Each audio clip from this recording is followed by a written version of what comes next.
Dje në orën 16:10 në rrugën Sede Kostoski në Gostivar, pjesëtarë të policisë së Gostivarit kanë privuar nga liria personin me iniciale SHJ, 48 vjeç nga fshati Raven i Gostivarit, sepse tek ai është gjetur dhe konfiskuar një substancë e bardhë pluhuri.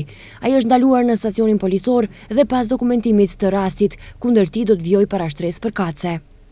Dje në Tetov, pjesëtarët e policisë kanë privuar nga liria personin me iniciale QB, 34 vjeç nga Tetova, në periudhën nga ora 15:45 deri në orën 17 me urdhër të gjykatës është kryer bastisje në shtëpinë dhe ambientet ndihmëse të QB në Tetov. Me çrast janë gjetur dhe konfiskuar një pistolet Ekol kalibër 9 mm me një karikator me 3 plumba, telefona celular, 5 qelsa për ndezjen e automjetëve, qelsa të ndryshëm për hapjen e dyerve dhe objekteve të tjera për të cilat ekziston dyshimi se rrjedhin nga vepra penale vjedhje, sipas nenit 236 të kodit penal. Ai është ndaluar në stacionin policor dhe pas dokumentimit të rastit, kundër tij do të vijojë para shtresë përkatëse.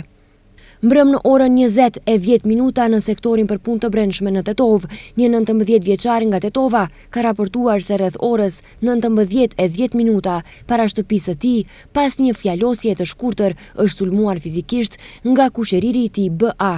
Janë duke u ndërmarrë masa për zbardhjen dhe dokumentimin e rastit. Dje në orën 10:50 në sektorin për punë të brendshme Tetov është raportuar se ka rënë zjarr në një kasoll në pronësi të AA, 55 vjeç nga fshati Gjepqisht. Nuk ka pasur persona të lënduar, ndërsa zjarri është shuar nga një ekip i njësisë territoriale zjarfikësve Tetov. Një ekip nga sektori për punë të brendshme Tetov ka kryer ekspertizë në vend ngjarje. Dje në orën 17 në rrugën Mara Ugrinova në Gostivar, pjesëtar policor nga stacioni policor në Gostivar kanë gjetur LP 15 vjeç, për të cilën në datë 30 shtator 2025 ishte raportuar se ishte larguar nga shtëpia.